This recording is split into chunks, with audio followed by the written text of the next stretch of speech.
So I believe the reason why this debate happened is because Jessiah is frustrated that Hutch is pushing back every single time Jessiah wants to try something new, or he's just trying something new in terms of the Democratic Party should be doing something more proactive, such as trying to push a narrative forward, um, specifically when it comes to um, packing the court.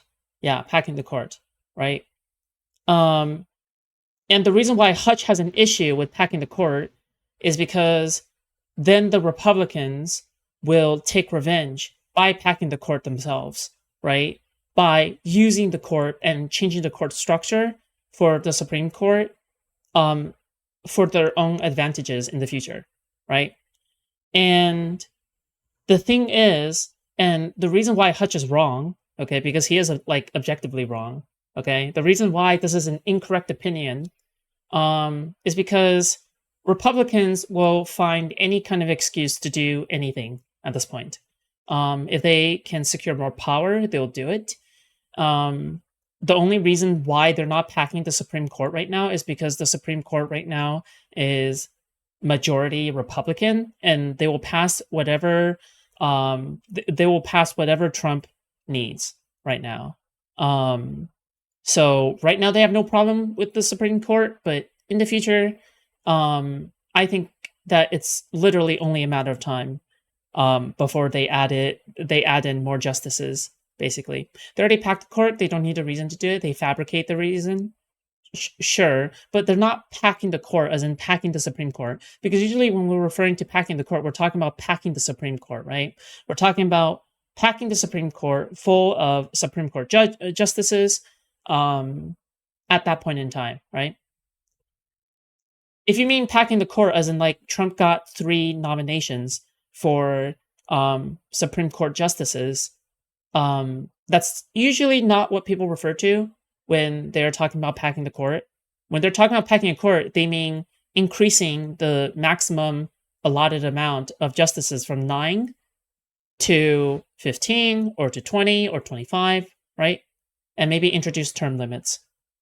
So yeah, that's usually what the term means. And the reason why I'm disappointed in Hutch for this debate is because he seems to be going the road of appeasement, right? He constantly tries to appease to the Republicans. He is deathly afraid of what the Republicans might do. And yeah, he just kind of sounds like a coward, to be honest, over the course of this conversation so far, right? We're like 47 minutes in. And Jessiah, like, for once, he doesn't sound performative. He doesn't sound like he's like, putting on a show for the camera or something, right? He actually sounds incredibly frustrated with Hutch. I mean, to be fair, I would be too, right? So, yeah, I guess we'll see where this goes. Okay. All right. Cool. Paycheck, if they feel like their paycheck is going further, as is evidenced by Trump's win in November. Right. I think that was like the big motivating thing. Oh yeah, and Jessiah basically says, "Oh yeah, Biden should have done it when he had the chance." That's it. But if the economy is doing poor, and the one of the reasons that Hutch brings up is Mansion and Cinema, but Jessiah says, "Well, the thing is that for Mansion Cinema, even though they oppose it, you can create the people's you can get enough people to be for this idea to actually do like push for it, right? To like pressure them to do so, right? Because if their constituents want it, then Mansion and Cinema will try to make it happen, right? Can you tell Destin to hire stylists? He looked terrible on his last Piers Morgan appearance.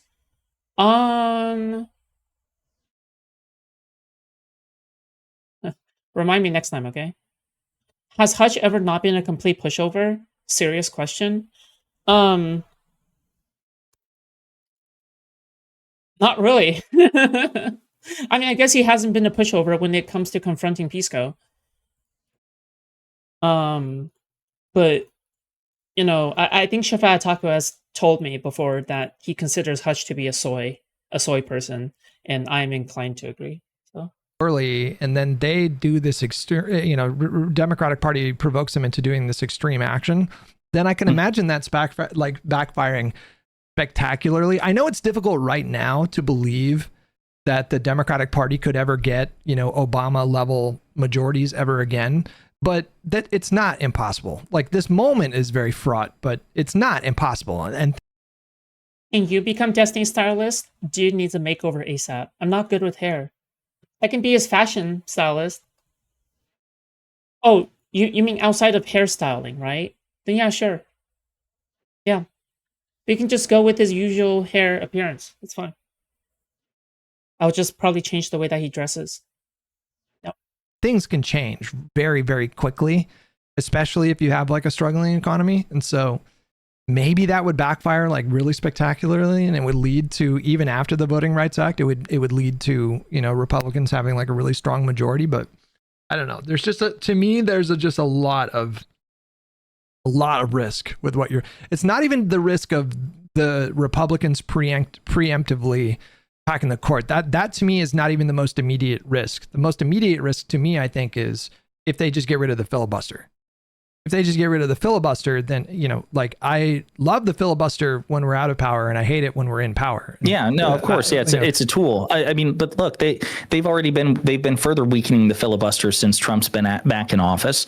They have not abandoned it entirely, I think, because they recognize that that's again, that would allow Democrats, if and when they got back into power, to, pass more progressive legislation. And generally speaking, like when McConnell refused to abolish the filibuster. Wait, hypothetically, how it would work is that Congress, the entirety of Congress, would agree to increase the limit, right? Like they would agree to increase the limit for the Supreme Court justices, kind of thing, right? I don't know.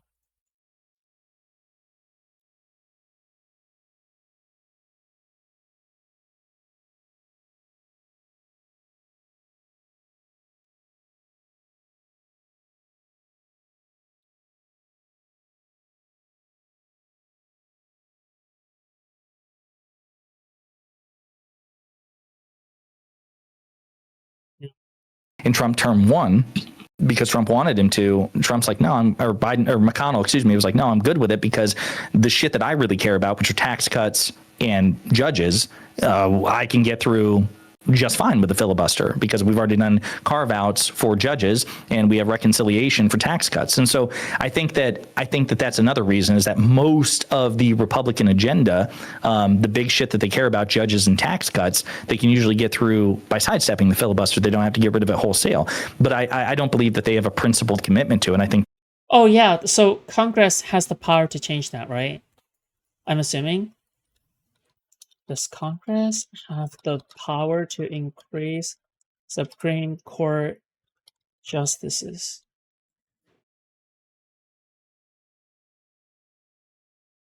Congress has the constitutional power to increase the number of Supreme Court justices. The Constitution established the Supreme Court, but left its structure and size for Congress to determine.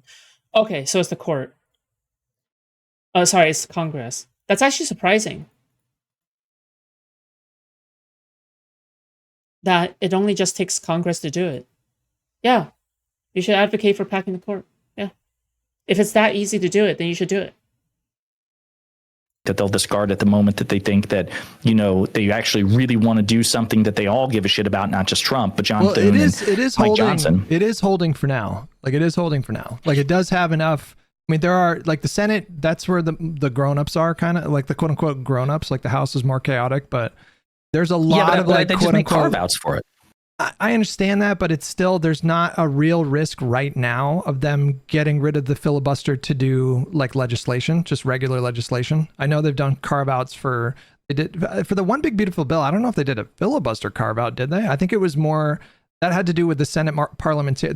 I think they just ignored the Senate parliamentarian, because the Senate parliamentarian said that the reason, so like the Republicans permanently, I think, extended Trump's tax cuts. And the rationale they used was that the tax cuts that were in place that were passed in 2017 were treated as like existing policy instead of a new policy, which would need to break a filibuster. I think they just ignored the filibuster. I don't know if they broke a filibuster or got rid of the filibuster. Maybe that's no, like they didn't get rid of the filibuster. What I'm saying is they bent procedure to sidestep the filibuster. Yeah, You can do that with you can do that with a nuclear option, or you can do that with other procedural gimmicks. Yeah, no, I understand. But six of one, half a dozen of another. You know, you understand what I mean, though. Like, there's not right now. They do not appear even close to being poised to get rid of the filibuster. No, I don't. And I don't think that they would ever just abolish the filibuster outright. I think that they would do, again, what they've usually done, which is the shit that they care about, they will just simply make more and more exceptions for the filibuster. How to abolish the filibuster. What can be done to stop a filibuster? That year, the Senate adopted a rule to allow a 2/3 majority to end the filibuster, a procedure known as cloture. In 1975, the Senate reduced the number of votes required for cloture from 2/3 to 60 out of 100, so 610, which is 3/5. Ha, 3/5. Get it? Slavery.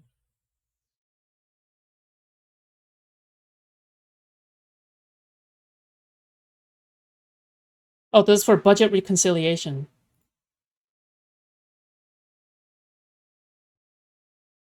Can filibuster stop a bill? I'm learning about politics. Wow. Cool. Yes, filibuster can effectively stop a bill in the US Senate by prolonging debate indefinitely, and preventing it from advancing to a final vote. The bill remains stalled unless supporters can get a supermajority of 60 votes to end the filibuster through a process called cloture.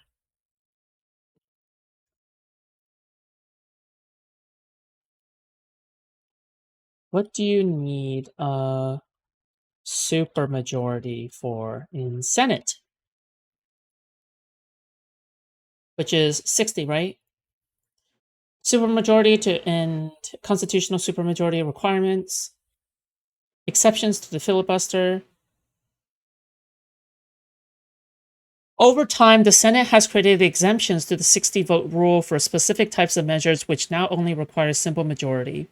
Budget reconciliation. This process allows bills that primarily affect spending, revenues, and the federal debt limit to pass with a simple majority. Nominations. Supreme Court now only requires simple majority. Okay, so there's only like 2 things that would require a lower requirement. Okay.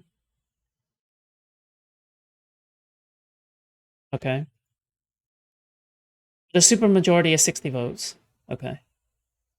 To sidestep it in other ways, and I don't think just getting rid of it outright is something that they would do, again, not out of principle, but because they don't have to. I don't think they would take it that far. And again, that's kind of my mindset about why I'm still not convinced that if they thought the Democrats were looking to expand the court, that they would just add 60 justices, because they could do that, but it's like they already have a 6-3 conservative supermajority who for the most part gives them what they want.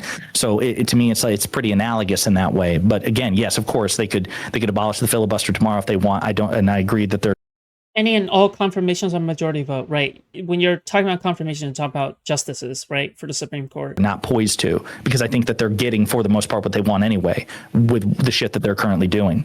But no, look, at the end of the day, I just keep coming back to, I don't see he's sick. Set aside Supreme Court reform, just set all of that aside. When you see this situation come up, where again, on the balance of probability, the VRA is done, probably. What's the answer to that? Vote harder clearly isn't going to work. So like, I'm the reason that I'm ready to break glass in case of emergency is because I don't just see this as a major policy. It's not like Biden wanting to. You don't have the leverage. You don't have the leverage to break the glass right now. I think that's the point I'm making. What position are the Democratic Party to break the glass? What does that even mean right now? No, break the glass. Break the glass isn't pack the court or whatever.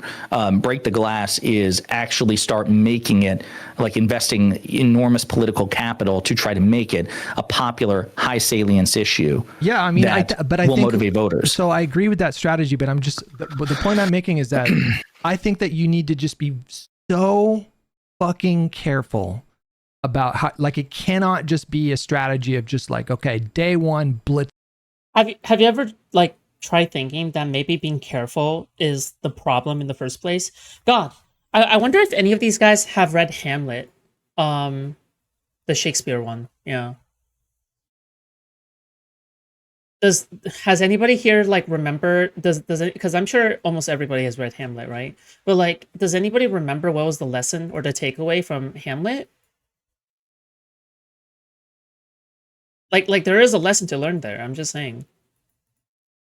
Krieg. We just go and we just blast out our plans and just like it has to be something that is like it's a plan that's like thought about in terms of like years and not necessarily like months. You're not going to change that opinion like really, really fast. And you have to be careful about the kind of rhetoric that you use and what kind of intentions that you signal, because you could provoke an extreme reaction from Republicans. And so I don't know if the Democrats right now are in a very strong position to be the ones making the case for this kind of thing right now. Like maybe that situation is different in a year from now. Maybe the I feel like I feel like we're Joker and Batman. We're destined to do this forever because, look, man, I understand we can't beautifully demark this with a bright line, but it's like provoke the Republicans into an extreme response. I mean, like I thought you said this. Maybe I had it confused with another Live and Learn co-host, but like, dude, they were fucking calling Barack Obama a communist and campaigning on this shit back in 2008, and he was as fucking neoliberal. Biden is the least neoliberal president in modern American history. That's just the political machine, though. I'm talking about. That's just a political machine, but notice how like their rhetoric and their machine churns far more extreme than the Democratic machine. If we're going to be talking about, okay, so in Hamlet, the problem is that the prince is way too hesitant on every single decision to make.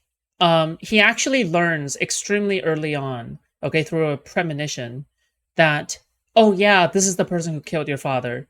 This is the person who killed your father and is trying to take the throne, right?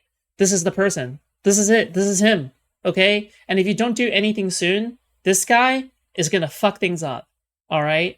And yeah, so Hamlet acquires this knowledge from the very beginning, okay? And because he has like anticipation anxiety or some shit, right? So he refuses to act.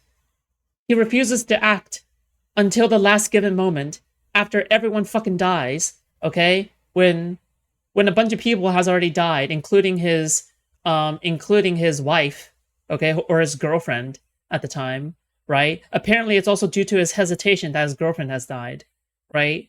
So he keeps on waiting, despite having the knowledge of how evil like this person is, right? Like he keeps on waiting. But that's the key here. The problem is that and by the way, this is where the most famous like Shakespearean line comes from, okay? To be or not to be, right? It's in addition to it being an interpretation of him questioning whether or not, he should kill himself, I guess, because to be means to exist, to not to be meaning no longer existing, right? Suicide. But like, in addition, it's also like, okay, should I do something? And even he is like unable to kind of, I don't know, like even he is unable to square that in his head on whether or not he should do it. So he's constantly trying to like he's constantly procrastinating, probably afraid of retaliation, right? Because he's like fucking anxious as fuck, right? Yeah, and then it comes back to bite him in the ass because he refuses to act. He acts at the very end, and he kills people right at the end. Like at the end, finally the acting begins, but by that time it's already too late, and he also dies. So yeah, well, some people just never learn the lesson, We have to when I'm talking about the Senate, right? Like when we're talking about the Senate, hey, Musfrog, hi. First of all, it's like it isn't a monolith, right? But when we're talking about the Senate, there are people that principally support the filibuster in the Senate. Like lots and lots of senators on both sides of the aisle that just principally support the filibuster. That's not some like made up thing. Like I think Thune, like full on institutionally, he supports the filibuster. Like, it's not something that they're just itching to get rid of. Do you know what I mean? I don't think they're itching to abolish it wholesale either. I don't. But I don't think, like, I put McConnell and Thune more or less in the same boat in terms of people who are not like taking a fucking wrecking ball to the Senate for no reason. But I don't think he has a. Oh my god, finally. They're watching Andor on DG. Finally, they're not watching a goon movie and they're like collectively gooning. Dude, oh my god. For once, they're watching something normal. Principled commitment to the Jessiah Bridgeburn? Oh, that's clickbait. filibuster. I'm sure they're not going to Bridgeburn over this unless something crazy happens. I genuinely believe that if John Thune thought, you do? Yeah. You think they both do, or just Thune? No. Well, they both do. Yeah. Interesting. Okay. Yeah. We fundamentally disagree on that one. But yeah, I as far McConnell as like, never, I mean, they did the fucking carve out for the filibuster for judicial appointments. Yeah. In fairness, Harry. Wait, can somebody convince me to pick one thing, one way to do things? Like for example, should we keep the filibuster or should we get rid of it? Does anybody know more about this issue? Because, yeah, I'm just not sure what to think about the filibuster. Like, has that historically ever panned out well for us? Reid did the same thing when he was Senate Majority Leader as a Democrat. Okay, two things. Well, wait a minute. Two things. I don't think that Harry Reid had a principled commitment to the filibuster either. And number two, we can do this infinite regress. I do this with Wick all the time. Why did Harry Reid make a carve out for the filibuster? Because the Republicans were totally obstructing judicial appointments. And so to an unprecedented degree, right? Yeah. Like not, yeah. No. Right. So, I mean, he didn't wake up one morning and say, well, fuck the filibuster. He begged McConnell, stop doing this, or I'm not going to let you just totally bring this presidency to a halt. Yeah. So he had his reasons for doing so. And McConnell, the reason that he did with the Supreme Court justice is because he wanted Gorsuch to pass, and Democrats weren't allowing that to happen. So plus he promised it in advance. He's like, if you do this, I'm just going to retaliate. But yeah, I don't think any of them have a principled commitment to the filibuster. I think that you don't make exceptions for that sort of thing if you do. Well, if you think that, listen, I believe in, super majorities or qualified majorities making decisions in a bipartisan way, then there would be no exceptions made. Well, why didn't McConnell blow up the filibuster for regular legislation when he was leader? Well, he was very clear about that because tax cuts and judges are what he gave a fuck about. And he has reconciliation for tax cuts. And he already made a filibuster carve out for Supreme Court justices. And I'll point out it's not a filibuster, but it's a form of it's a anti-majoritarian control. The blue slip in the Senate Judiciary Committee, McConnell's Senate majority under Republicans, they wiped out the blue slip rule, which allowed basically Trump, the blue slip, if you're Senate. The American system is kind of unique and has a lot of weird quirks like the filibuster, reconciliation, parliamentarians ruling on procedural stuff. Yeah.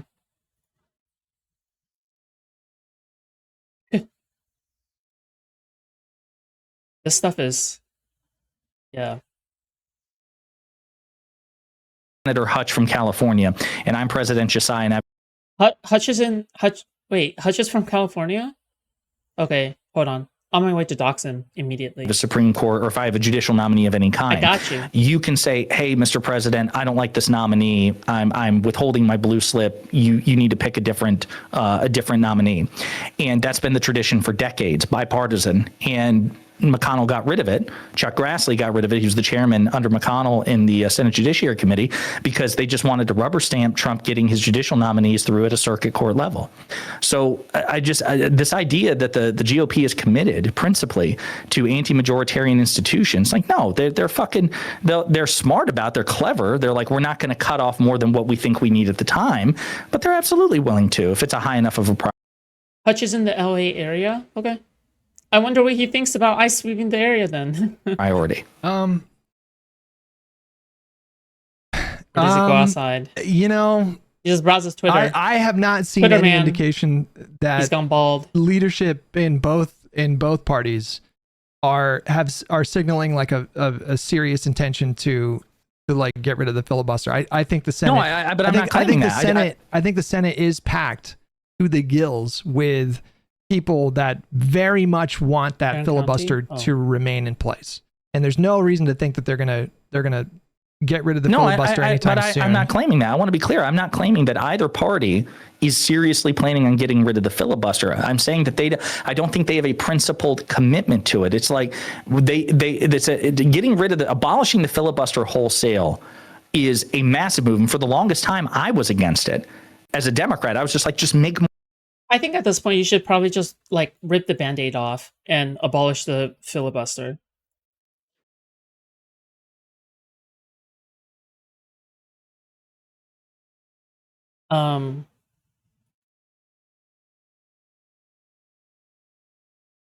Yeah. More exceptions, because for precisely the reason you laid out. I like the fact that the filibuster is there right now, stopping stopping Republicans on some things. Like right now, the government shutdown, but that could change tomorrow. They could change it.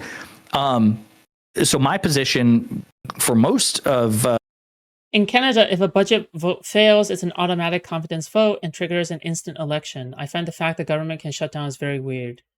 Yeah, it's a fucking weird fucking shit, dude. I don't know. The American government system is fake. Okay, it's not a real system, clearly. The past 6 years was don't just get rid of it wholesale, just make more and more exceptions. And then I kept hearing, well, then the GOP is going to make more and more exceptions. Fine, who cares? And then if we slowly whittle it away, so be it. At least it offers some sort of like versatile tool on the table in the meantime, rather than just snapping your fingers and wiping it out. But I don't think it's if it's true that they have been slowly eroding the filibuster over time, over a long period of time already, why wouldn't you just get rid of it? Because it sounds like, we want to really get this passed. I mean, I could be speaking on my ass here, okay? I am speaking on my ass here. I'm not some kind of political scientist, but bro, if you're constantly trying to make excuses, right, to avoid the filibuster, why not just get rid of it? Principal commitment to that. I think that they will get rid of what they think they need to get rid of in order to pass the shit they care about most. And the thing they care about most, tax cuts and judges, they don't need to get rid of the filibuster. And the thing they did need to get rid of the filibuster for, judges, they already did. Okay. Well, apart from the conversation about all that, I think I'm having a bit of a Chuck Schumer moment here. I think that's where we're sort of... You're aroused? What? I am very aroused every time. Okay. That doesn't sound good, okay? I don't want to hear Chuck Schumer moment ever again, okay? He prevented the first government shutdown from happening to appease the Republicans, and that did not work. Because I remember that people were advocating to shut down the government because of the fucking budget plan, right? The first time around. I guess, was that a bill or was that a budget plan? That was a budget plan, right? I think that was a budget plan. And I think the reason why Chuck wanted it to pass was because he wanted to appease the Republicans, because he feels as though if a shutdown occurs, they're just going to blame the Democrats. Well, that's silly because it passed and they blamed the Democrats anyway, right? Whether or not something like that happened, they blamed the Democrats anyway, right? So Chuck Schumer's mode of appeasement the first time did not work. It just simply did not work, right? Like that shit did not work. And I don't think it'll work the second time around, which is why I shut down, right? Speak. And I'm wearing gray sweatpants, so if I stood up, it would really show. But you knocked the fucking table over. I understand. But I think I'm having a Chucky Schumer moment here because the case that he made back in I think March for not picking that fight right then was that basically the Democrats just didn't have enough or really any leverage in that moment to pick a fight over an unpopular issue. And his logic was he wanted to wait until now to pick that fight when Donald Trump's popular support will have cratered and he would be in he acknowledged I don't think that's quite right. He acknowledged they had leverage. He just felt that two things: Trump was not that sweet spot where he felt that he could be even more popular, and the leverage down the road. Well, that's what I mean by leverage. Though. I mean, like he had institutional leverage in that they did have the power to block, but he's saying like in terms of the leverage during the negotiations, they didn't really have strong leverage. Like Donald Trump was still on a bit of the honeymoon period, and the Democrats were in a really rough spot. And to be honest with you, I think old Chucky Boy was a bit vindicated. I think he was right. Like I think I'm not surprised that you think that at all. But I think the fact that they didn't pick that fight then strengthens their position now. Hey, they could have picked both fights, quite frankly. But at the end of the day, I think he was right about that, because when you look at the situation now, I think they are in a stronger position because they didn't just like swing for the fences right away. And I think like that's all I'm suggesting here. I'm just suggesting that you need to pick your spots. You need to. How do you think he's been vindicated? That's where I'm confused, because it's not like it's mutually exclusive. You either use this leverage in March or April or whenever. I mean, he was just right. Like he was right that that Donald Trump's popularity will have plummeted by fall and would give them more leverage in a negotiation. He was just right about that objectively. Well, I don't think anyone contested the idea that Trump's approval rating was likely to be lower as time went on. You didn't know. Wait, hang on. I don't know. I feel like we were having conversations on Live and Learn about like, I don't know if he's going to be more popular this time around. I really don't know. Well, no, we didn't know if he was going to be more popular this time around, but I think we all agreed that on the balance of probability with Trump, and really with most presidents, as time goes on, they become. Wait, I'm sorry. Why was the original calculation based off of Trump's approval ratings in the first place? Hello? What? Wait, I'm so confused. Is it just so then you can wait for the opportune time to make it worse or something? Like as in the administration is still is in the dirt, and you want to make it more in the dirt, right? So you shut down the government, and now they're really tanking, right? Is that the calculus? Unfortunately, I don't listen to Hutch expecting pragmatic arguments. I usually just see him making good counter-arguments because he's skeptical, but now he's overcompensating because Bernie lost. Was he ever for Bernie? I don't know. I'm not sure what Bernie has to do with anything. True. Become less popular. I don't think that was the sticking point with Schumer. With Schumer, that wasn't what people disagreed over. The idea that we have to wait until Trump is even less popular than he is now. I mean, yeah, again, fuck it, just keep doing continuing resolutions, and then wait another year. He's probably going to be more popular in a year than he is now, right? That was kind of the point. Is like this idea of no, we need to wait. Okay, till when? Till he's less popular. Okay, well, why now in October? Position because he's less popular. Yeah, but he might be popular next October 2026. I mean, unlikely. You don't think so? Unlikely. I mean, presidents usually don't turn their popularity around. I mean, like Obama and Clinton did, but I'm saying, but he might be. Wait, maybe I misspoke. I'm saying he's probably going to be less popular in October 2026 than he is right now. Yeah. I don't know. I mean, probably maybe a few points. I don't know what his total basement is, but I would suspect. But that's my point. Is it wasn't.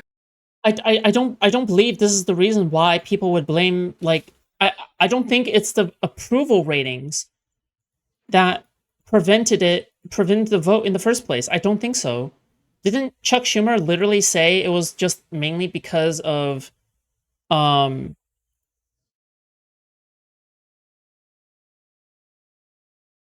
was mainly because the Republicans would direct like blame onto the Democrats, right? For the shutdown of the government. What does that have to do with Trump's approval ratings? Okay. Yes, he was a radical, but when Bernie lost, he felt betrayed by the Democratic Party and now is afraid of doing anything radical, like having a new Bernie around or a more forceful Dem push. Okay, I did not know about that for Hutch. Wait, was that in 2016 or is that in 2020? I thought Chuck verbatim said to wait for Trump to fuck up. That's... okay. Yeah, but that's reactionary, right? Does that make sense? He fucks up all the time, but people don't give a fuck. You wait for Trump to fuck up. He fucked up like last week. He's making the argument that as time went on, Trump has done more bad things, and so public support lowered, so the shutdown is more justified. That's silly. Then I can just as much, like, you realize I could just as much argue in the future. Yeah, you know what? The Democrats anticipated that the Republican administration would be a complete and utter failure, which is why we shut down the government in the beginning, right? Because we know that it was going to be a complete and utter failure, right? Like, you can literally turn the argument on its head, You like if we're gonna engage in theory crafting, like let us engage in theory crafting, right? Because you're basically saying, oh, we would be in a better position to shut down the government if Trump fucked up, right? Fine.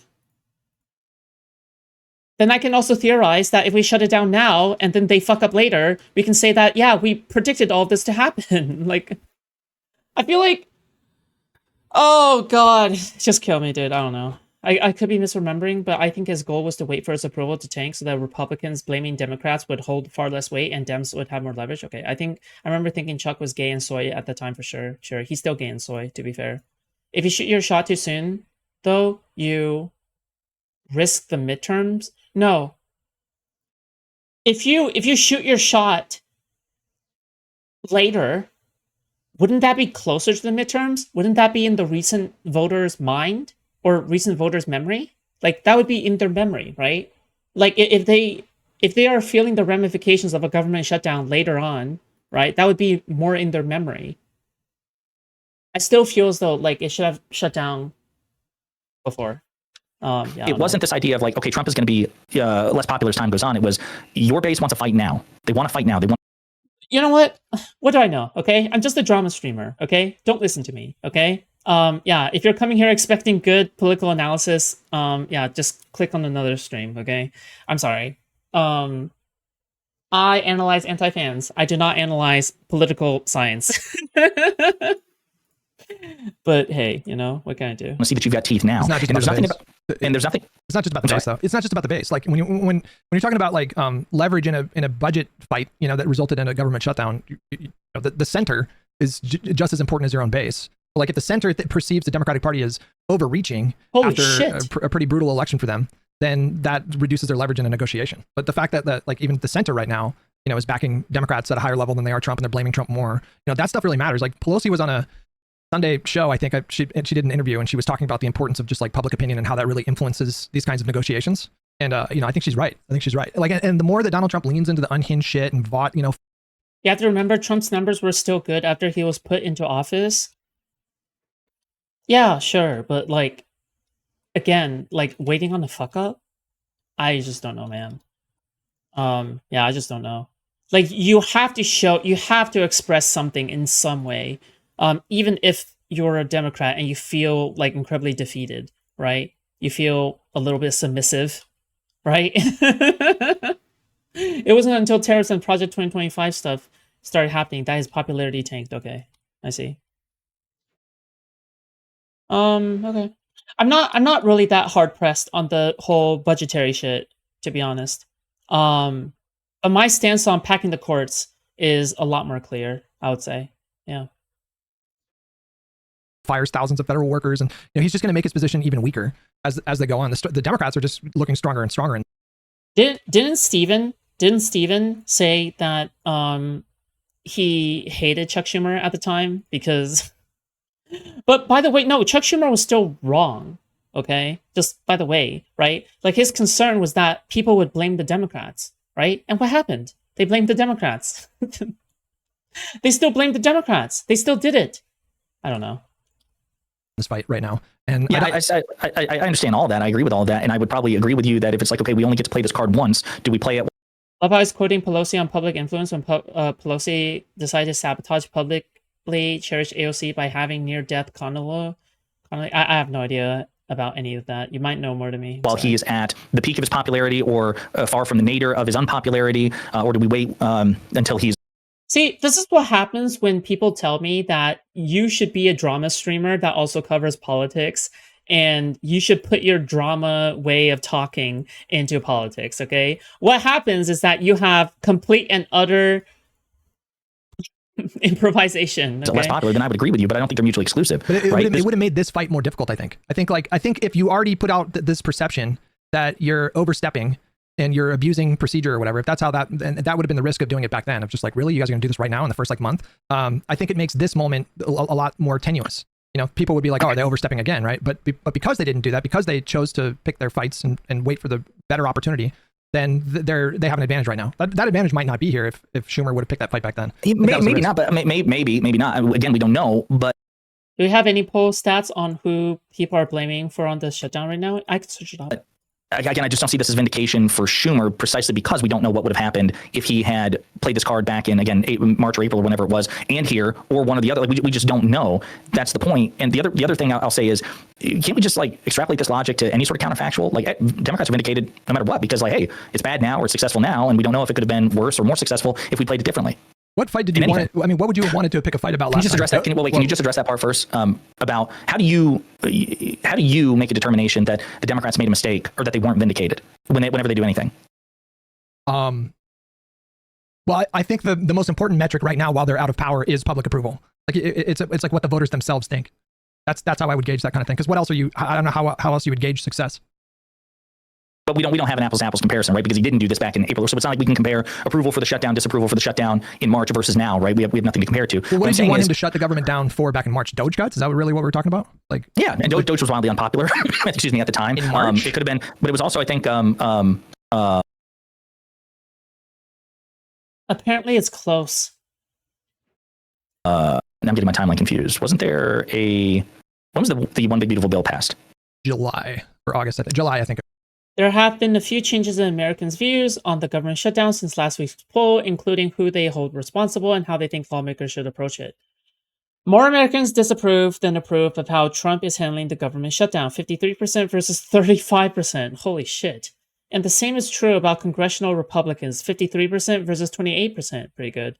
And Democrats, 52% versus 25%. Okay, that's still not the best. Net approval of handling of the government shutdown by Trump and Congress. Donald Trump, more Americans say the Republicans in Congress and Trump are most responsible for the shutdown than, say, Democrats in Congress are, 39 versus 33. Though this margin has narrowed from last week, 41 versus 30. Say the two groups are equally responsible. Who do Americans blame most for the shutdown?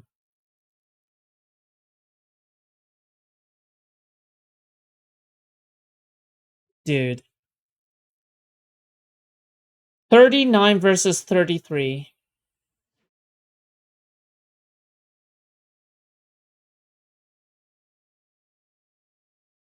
Okay, we'll see. It was, or June. Might have been June.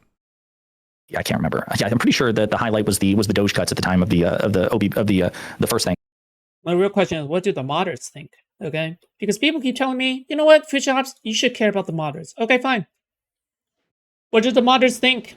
Like, yeah, why not? Why would that have been a bad thing to do a shutdown over? Again, the risk would be that the perception would be that you're blowing your wad way too early. Like you're picking a fight way too early. Yeah, and so no, again, I take your point. I think that was always overreach. A potential. It's perceived overreach. Like that is a thing in politics where parties are punished for perceived overreach. I mean, it happened when Clinton was president when they tried to impeach him over the blowjob thing. That actually kind of backfired on them in the moment. Excuse me, it was lying. It was perjuring himself. It was not over the blowjob. Right. How dare you? Yeah. But no, I mean, again, I take your point. I think that was always a risk. We just felt that the risk was worth it. But again, set all that aside. At what point then can we disagree or say that Democrats are not vindicated in anything they do? Because do you understand what I'm asking? Yeah. If the public blamed Democrats more for the shutdown, and if they supported, Donald Trump and Republicans more, and they perceived if the Democrats were perceived as overreaching. After midterms, when the Medicaid cuts actually go into effect, sure. Then that would be a failure, and it would weaken their position in future fights as well. No, maybe we're... 15 million Americans are on Medicaid, right? To be clear, 15 million. That's how many Americans are on Medicaid? That's 15 million out of 400 million? 400 million Americans? I mean, it's not... That's... How many? The ACA. Oh, over. Okay, I missed it by some millions. Over 24 million Americans have selected ACA marketplace plans. Okay. We're talking past each other. Maybe I'm just not getting it. Whenever the Democrats make a decision, what's to stop me from saying that was the right call every time, even if it didn't work? With a record 44 million people enrolled in either ACA marketplace or Medicaid expansion. Okay, so 44 million if you're pushing it. Because the alternative could have been worse. I think I understand. Fuck the moderates? No, I agree. Fuck the moderates. What you're saying. What? I'm more mocking the people who are saying that I should pay attention to the moderates. I'm mocking these people, okay? I'm mocking them because I hate them. Yeah, I'm trying not to strawman you, but I think you have a bad habit of just swallowing anything that they do by saying the alternative could have been worse. And Yes, swallow that glizzy. Swallow that cum, Hutch. Yes, Mitch McConnell care. Okay, stop. You know, 'cause you don't know. I'm sorry, to be I'm fair, sorry, I think I'm you sorry. minimize. That's like, on Right. me. No, I understand. I possible know worst that outcomes. you've got that perception of me. I take your point. That's why I'm just being candid with you. I think that if Democrats do anything, your inclination is that was the right call because the alternative could have been worse. I don't think that's true. I've had Well, plenty. that's why I'm asking you. How can you determine if the Democrats do a thing, even if it fails? What's to stop me? What's to stop me from like playing Hutch's advocate, the Hutch's advocate, and saying, okay, yeah, Hutch, I know you're saying that this was a bad decision because it didn't succeed, but if they had played it a different way, it could have failed even worse. It could have been even greater failure. I mean, like, I would have no problem telling you that I think, like, Kamala Harris, we talked about this like 1,000 times, that Kamala Harris made, the Harris campaign made a huge mistake by, you know, ignoring the alternative media space, largely ignoring it. How do we know? You know, I don't know. How, She could have gone on Joe Rogan and made well, a we bigger would, ass look out at, we of would look themselves. at the demographic shifts, especially with like younger voters who are listening to like podcasts more than they are, you know, the news on CNN. We could point to like concrete, tangible metrics of where she slid in her but that's the thing. support. But, And, you know, that kind of thing. no, but that actually doesn't actually prove your point, right? What you're providing is evidence that she failed. You're providing evidence that she failed to secure, support from key demographics. What if I said her going on Joe Rogan actually would have made it worse because Is this the court packing video? she would have further alienated people? Because Well, she's you so have to get into more uncharismatic. you would have to get into more details about like the possibilities for it becoming worse, right? And it would have you would have to make like a compelling argument. Right now, we're just talking about like hypotheticals. And the argument that I'm telling you, like the reason why I think this is because Donald Trump and the Republicans had more support from the public back then. That's just a measurable thing. I agree. And since I agree. They then, did. and since then, Donald Trump's support, particularly when we're talking about like independence, has just fallen off of a fucking cliff. It's dropped like 30 or 40 points. That is actually a huge difference, and that alone gives Democrats so much more leverage to choose now for this fight. And they're also choosing a fight that is like really popular for that. Like healthcare is like one of their stronger positions, like one of their stronger issues, protecting healthcare or whatever. So I would just say 2 points to that, just again, trying to game this out. Again, yeah, I totally agree with you that in terms of Trump's approval rating, the Republicans' approval rating is worse now than it was back in April and March. Yeah. So again, if knowing that to be true, and I agree that was always likely to be the case, on probability that Trump was likely to be more popular or more unpopular as time went on, knowing that is likely to be the case, if we only had one shot and we could see the time horizon for what it is, I think that's a pretty credible argument. But why not do it both? Why not do it in March and then do it again in I keep October? trying to explain why though. Like I feel like we're No, we're looping because you actually have no evidence to disprove the idea that would have been a bad idea. You have no evidence to support that. We could have done both. Would you That's what I'm agree? saying. You're claiming. Would you agree? Or Do you why agree? couldn't we have just waited till October of Well, next let me year? just put it this way. Do you agree Sure. that if the Democrats would have swung for the fences back in March, and I don't even know what they would realistically hope to accomplish with negotiations at that point, do you agree with the idea that if they would have swung for the fences and then that was perceived as overreach, that it would make the current fight, which is over something that you and I agree is worth fighting for, the Medicaid cuts are substantial and they will result I think they were both, just to be clear, I think both fights were worth picking. I think the Doge cuts, like trying to force Trump to heel on Doge, I absolutely think that was a fight worth picking, just to be clear. I'm just not sure that they had any understand. realistic win conditions for picking a fight back then. But do you agree with the idea that if they would picked that fight back then and it was perceived as overreach, do you agree that right now they would be in a weaker That's position? unfair. I would agree with that, yeah. Okay, then how do you not believe that Chucky Boy was not, how do you... Who do you agree with on this debate? Jessiah. He's more energetic. He's just right. He's correct. Why would you say he wasn't vindicated then?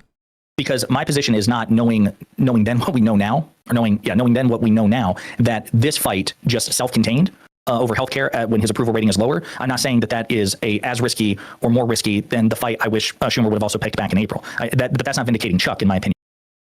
Jessiah's BTFOing Hutch. OMG, I actually never seen that. Yeah, cringe. Of course you would think that. You're a fucking neo-Republican, okay? All right, you suck. Like, definitively suck, okay? Hutch is such a cuckold. He is. Debate Mr. Girl. On what? What? We're not even close to the same on whatever topic. Chuck said it was too risky. Not that it was risky, or not even that it was more risky. It was too risky, and it's not even that it would backfire per se. His argument was at the time, the reason that he said that he wasn't going to support a shutdown is because it would give Trump extraordinary discretion during a government shutdown. I think that's what he said, but I think he was more about the public perception. Like I think that's I don't think maybe it's both. But going on his publicly stated reasons, that actually cuts against Schumer, because you can make the case that Trump's discretion is more powerful now than it was back then, because he's gone through with a bunch of fucking rescissions and unconstitutional. Well, I thought was unconstitutional clawbacks that the Supreme Court has tolerated, which also gets us back, of course, to the Supreme Court, which is like, they're like, yeah, sure, Congress has the power of the purse, but the president can effectively neutralize that by refusing to spend, federal monies on shit that's congressionally allocated. I actually could even make the case, too, that there is no win condition for Democrats here, at least legislatively, because let's say Trump comes to the table and negotiates something vis-a-vis healthcare or the ACA subsidies. What's to stop him from just, doing a majority rescission cut after the shutdown? if Democrats, this is part of the problem. John Favreau and Ezra Klein are talking about this too, that anything that the Republicans agree to, we actually have no reason to trust them at all, because Trump has been reneging on this shit. Like, yeah, I'll refuse to spend the money on it, or because rescission packages only require 51 votes. Yeah, we'll agree, get Schumer to the table, 60 votes to get through the filibuster. We pass this budget or this continuing resolution, and then in 2 weeks we'll go back with 51 votes and claw the shit back. I think they've done that already this year. I think what's going on here, sweet brother Jessiah, is that like I view politics similarly to how I view chess, in that your position really matters. I don't know how much you know about chess, but like your position, the pawn structure, your king safety, all of that, like, whether or not you control the center, all this is just crucially important if you're going to set up some kind of a checkmate situation. And if you just aggressively start throwing every pawn, 4 squares down the board, and you just give up all your defenses, and you just launch a really kind of like uncoordinated attack with little to no thought, like a thoughtful chess player who knows what they're doing, they're just going to annihilate your position. For the record, North, I just want to say that Hutch, like, you're not on Hutch's side either, okay? Because Hutch actually agrees with packing the court, but he wants to pack the court when the Republicans are unable to retaliate immediately, okay? So I'm just saying that, like, you don't even agree with Hutch, okay? Like, your position is not even Hutch's position, all right? You're probably against packing the court in its totality, not just like, oh yeah, we should wait for a more opportune time to pack the courts, okay? And then pick you off quite easily. Okay. Like, I think that it makes sense in politics, just like in a chess game, to try to anticipate where you think the board is going to be like 10, 15 moves away, which is really, really difficult, but you have to be forward thinking. Bro, politics is easy compared to drama. I'm not going to lie. Like I can just Google things and I could just figure out all the right takes. Like, I could just Google things. I figure out like some fucking facts and shit. And then now I'm just finding out everyone is like fucking retarded. I think that's what's going on. I'm like, my mind is expanding. And you have to always be considering the strength of your position. You have to be able to look at the board and evaluate, like, where am I weak, where am I strong? And then you address the weaknesses and try to advance your strengths. You and I felt like Econoboy and certainly Pisco, you guys are of the mind that the Democrats just need to be this like constant like fight mode. And I just don't think that don't think that aligns with the broad American electorate. I think you guys think that it's just as simple as like, okay, if it's only 30% of the country that supports quarterbacking right now, it's just as simple as just like, we got to have the most charismatic people go out there and we can just, shift public opinion like 30 points in a matter of like a couple years.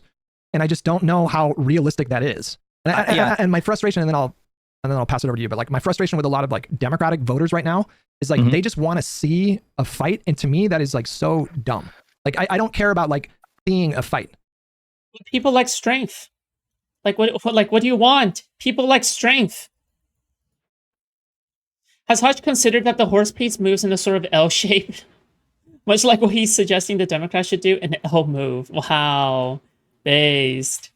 Dude, who is writing these fire lyrics? Oh my God. I care more about like, well, when is the fight to our advantage? Like, when do we pick a fight where it actually creates leverage and actually builds goodwill with voters and improves the standing of the party and is effective at foiling Trump? Like, those are the things. Like, how effective are your fights is the more important question. And this superficial desire to see a constant 24/7 fight on everything, I think, is wildly emotional. The real question is, when is North going to donate to my stream? And not rational at all. I appreciate that. I could go through and I could say, and I could try to correct you that I don't want a 24/7 fight and I don't want to fight on every issue. But that's your perception of me, and that doesn't matter. Okay. So we could quibble. I could talk about all the times that you and I have agreed and we've been allies against people who are like, no, Democrats need to swing at everything everywhere all at once. But I understand the moment that that's your perception of me. I'm going to give you my perception of you. That you are not proactive. Your default assumption is anything that... Oh my God! Skull emoji! Oh no! Oh my God! I'm so turned on right now.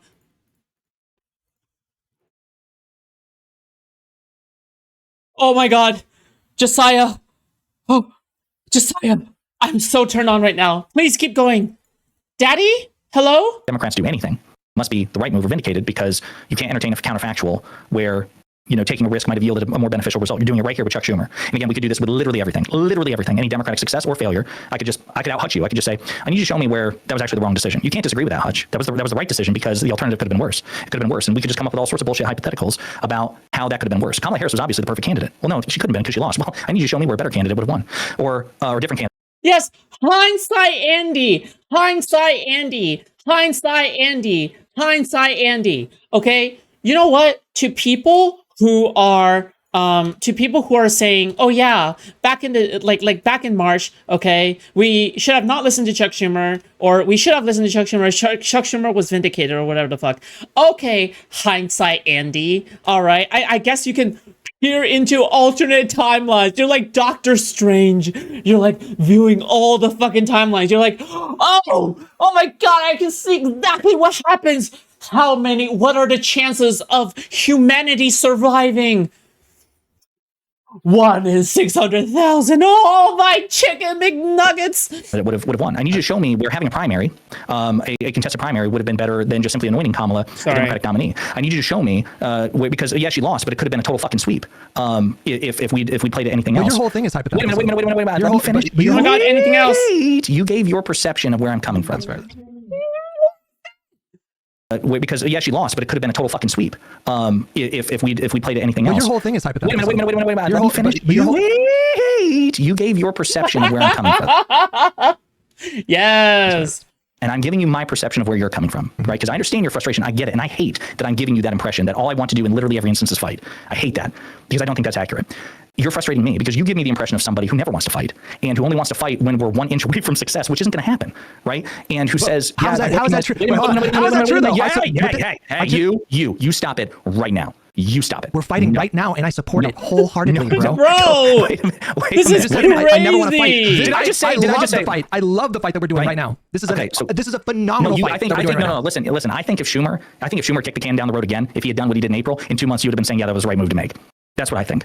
I think you, to the extent that you support the fight. Wait a minute. If Schumer did not pick the fight right, I think that is actually, we talked about it. We talked about it on the podcast, bro. I told you they should pick this fight right now. You said on the podcast that they probably should have picked it back then. You supported it back then. Now you said he was vindicated. Because you change your stop it. You stop it. You stop it. You change your mind based on what they do. Your default heuristic. No, I proactively told you we should pick this fight before they picked it. I said this is the time to pick the fight. You said it, but you said it back in March, bro. You were pissed at Schumer back in March.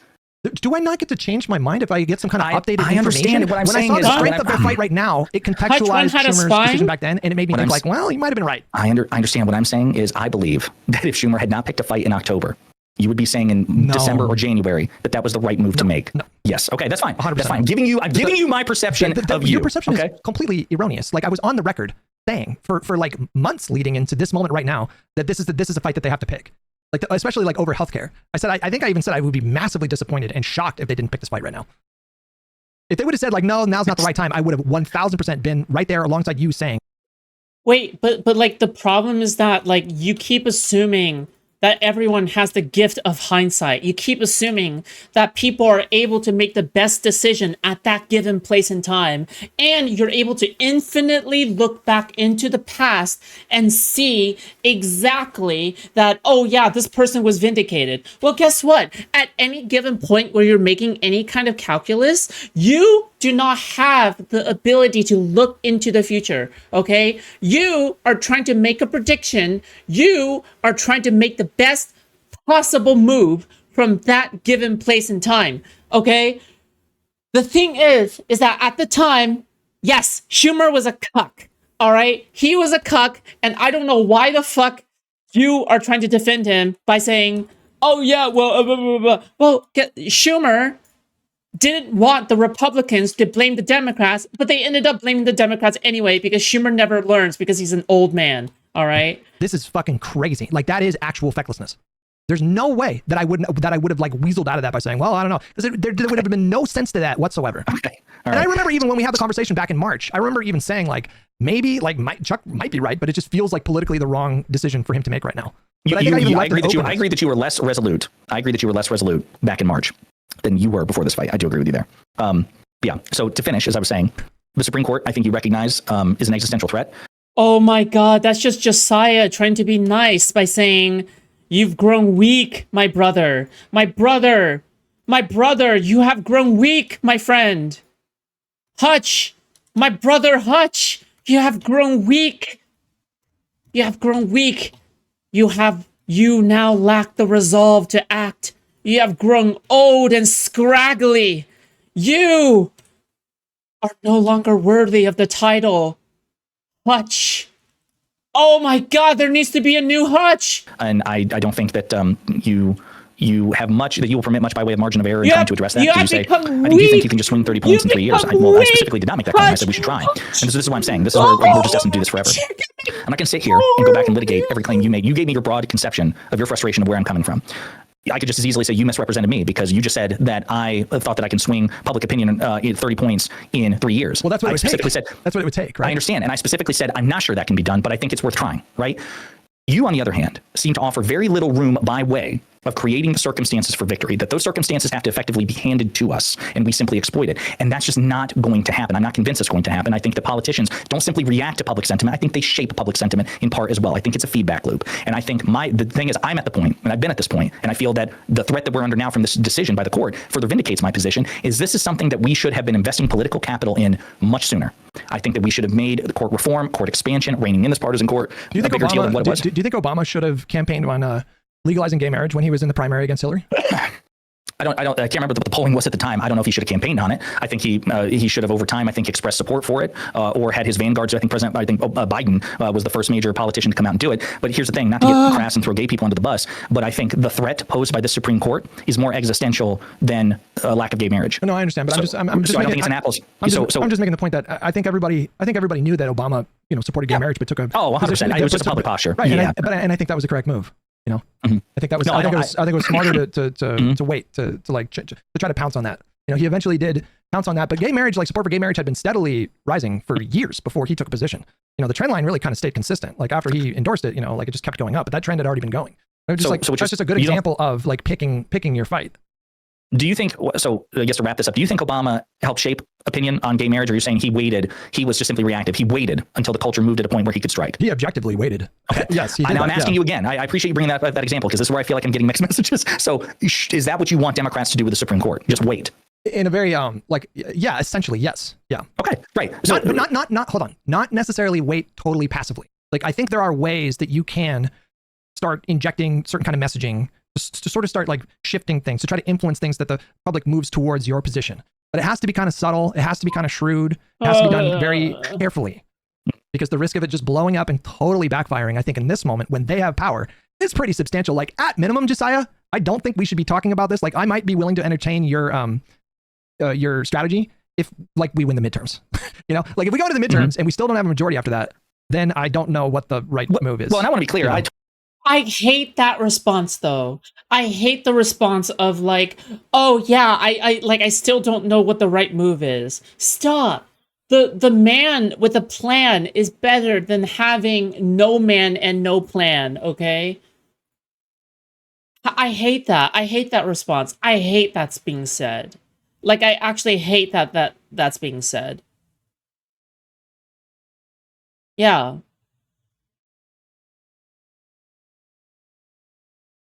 Obama didn't care about gay marriage until Biden mentioned it to him? Was that doing anything? Totally agree with you that now is, I just want to be very clear about this. I don't think now is the most optimal time to be having this conversation. Okay. I think it was in 2023 and 2024. I think the second the immunity decision came out, that's when I would have been okay. Because again, reportedly, this was Biden's whole position too, which is why he finally fucking came out for shit that he'd never endorsed before. The immunity decision is what tipped him over. I think Democratic institutionalists... We were in a pretty weak position in 2023. I mean, I don't understand the logic. We were in a pretty weak position in 2023. Where did he have the leverage to... You wanted an unpopular president who people thought was demented to lead the charge. I'm not seeing what you're saying. Wait, why did they bring it up in 2024? He was even weaker in 2024. Well, they brought up reforms. They didn't bring up packing the court. Hutch, and again, maybe this, I'm happy to disaggregate this. We need we absolutely, in my opinion, need court expansion, but we need all kinds of court reform. If you want to come back to me and say, Jessiah, on this, and this, we can fucking shout from the rooftops right now, but this other thing, we need to hold off. That's at least a compromise we can get to. So I'm just putting it all in the blanket. That was my position. That is my position. If you want to have Democratic leadership go out there starting today talking about, and in fact, I think they already do this. I think this already is their position that they want to do court reforms. I don't know if it's a central pillar of the party. I don't know. They've been public about that. That's my point. That's fine. But we need to disentangle court reforms with court packing. Court packing is the Tsar Bomba of like options when it comes to the courts. Do you know what Republicans did when the Senate Judiciary Committee talked about having a binding code of conduct for the justices back in 2023? The Republicans went apeshit on this. Oh my God, they're trying to interfere with the court. Democrats are trying to rig and interfere with the court because but it wasn't court packing though. There is a difference. I do understand, but what I'm saying is a significant escalation that goes well beyond court reforms. It's like a 10 if court reforms are a 3. Yeah, I understand that. But what I'm saying, this is just a fundamental disagreement. I think that because Republicans are going to pounce on, like the fucking Intel thing, like of Trump, taking what is it, that 5 or 10% stake in Intel from the federal government's perspective, just objectively the most fucking communist policy we've seen in the United States in decades. True. Don't you and I guess this is where I'm different. At that point, I'm like, okay. Not still saying that we shouldn't phrase things carefully, but I don't really give a fuck about what Republicans accuse us of, nor should I think any Democratic politician moving forward because it's not about that. Yes, the Republicans are chaotic anyway. Like, they'll literally find any excuse. God, how did we let the trans stuff run buck wild like that? That's crazy. Like, to even let the trans narrative run away for that long of a time is crazy, okay? That is crazy to me.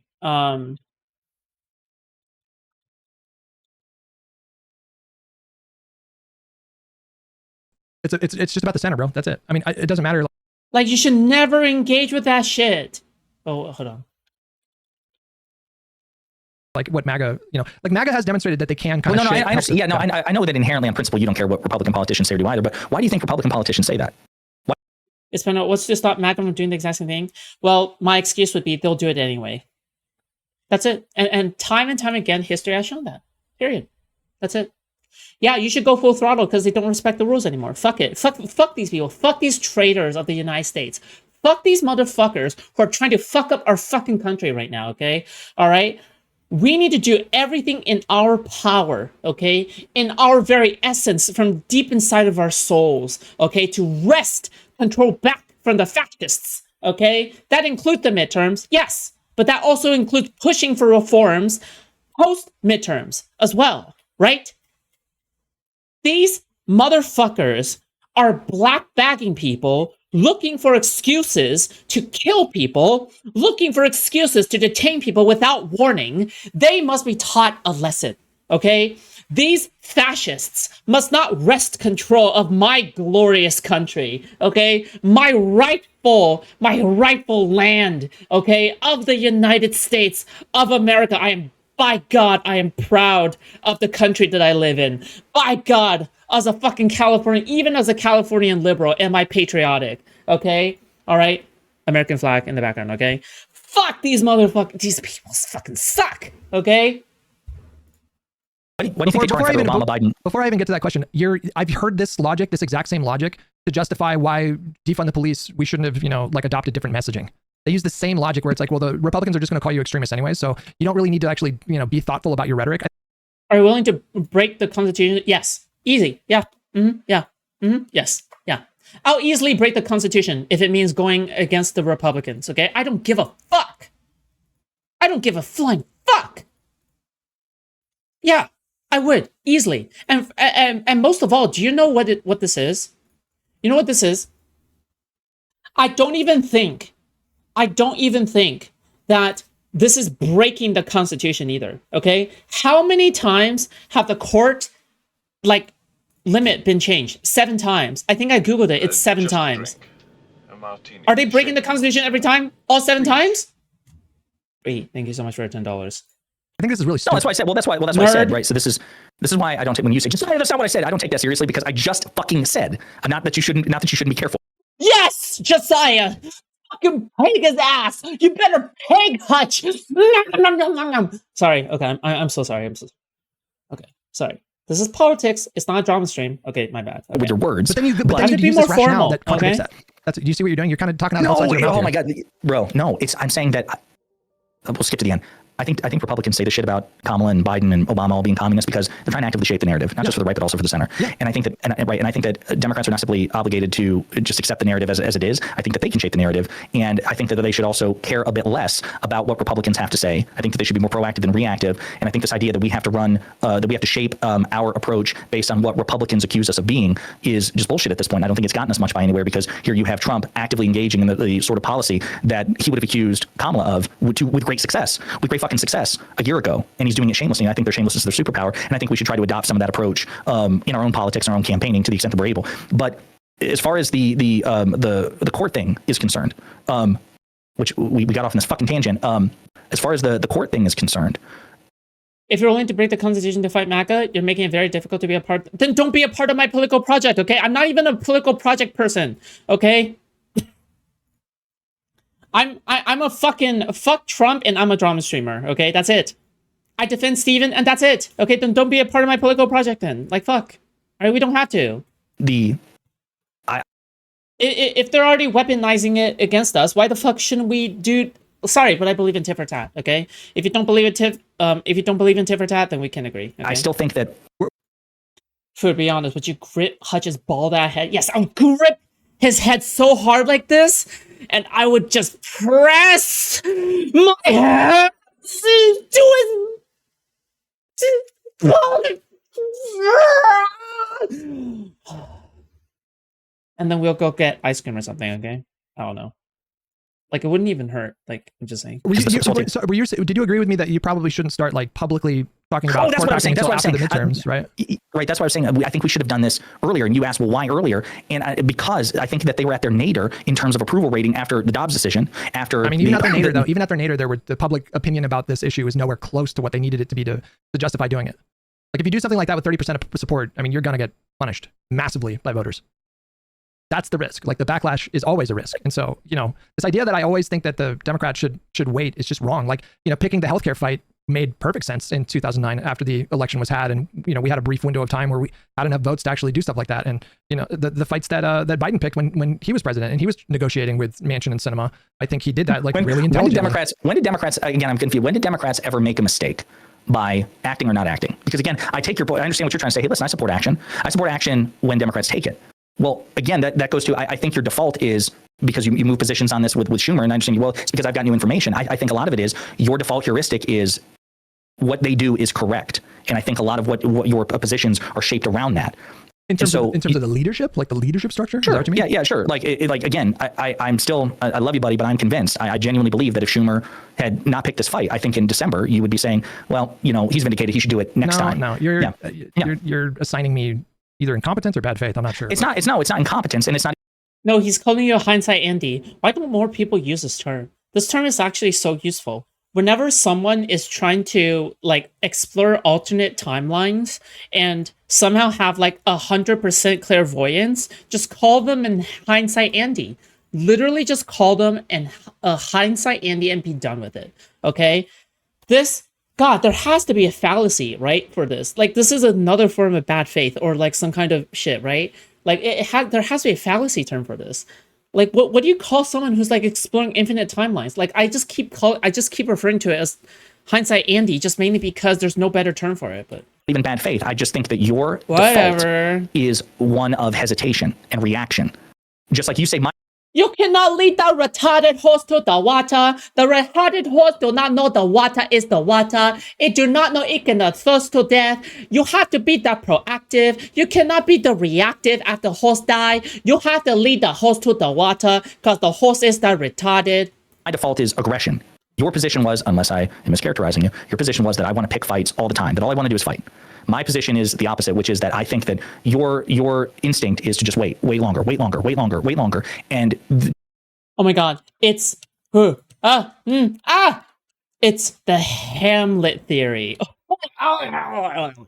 It's the Prince of Denmark theory.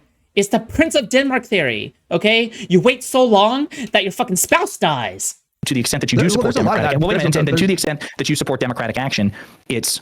You always point retroactively, right? What are you what are you accusing me of here? Say that again. Your default is to default to what the Democratic leadership does. I Again, try don't to think- evaluate things independently. I just try to look at a situation and I just I evaluate things independently. I'm also a bottom. try to ask myself, like, you know, what Can are you give me an what are example? all the angles that I would have to consider if I was in the leadership position right now? Like my big problem with leadership in the party has to do more of like branding than anything else, because I do think that in terms of Democratic leadership, they have demonstrated themselves to be quite competent. I don't even know how you could disagree with that. Like Pelosi and Schumer and Jeffries, they have demonstrated time and time again that they were insanely effective in their roles. Like Jeffries, he has extracted concessions from Republicans multiple times. The guy's never even been House Speaker. Like every fight he's ever picked, he's kept his caucus unified in that fight.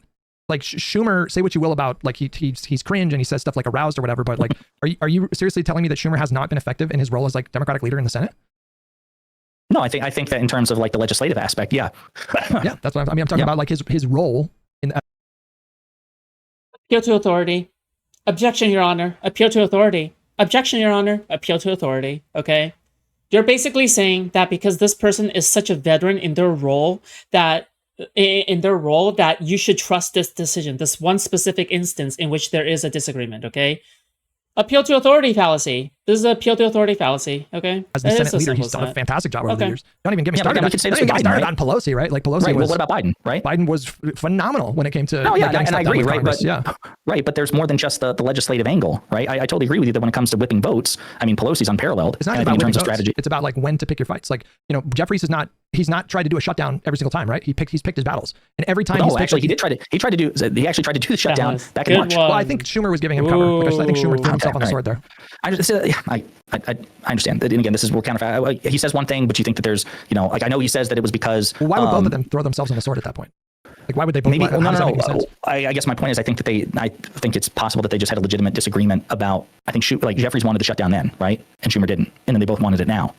Right, and you say that they're both really effective. So how do you square that circle? Like now you're saying Schumer's vindicated. Well, it would have been a bad idea for a shutdown, but didn't Jeffries want the shutdown back then too? Well, I just told you a little while ago that I mean, you acknowledged that if Schumer would have picked that fight and then the voters would have perceived that as overreach, it would have hurt the fight now. And so I feel like if you admit that, you kind of have to take my position, but you're not for some reason. Do you think Jeffries takes that position?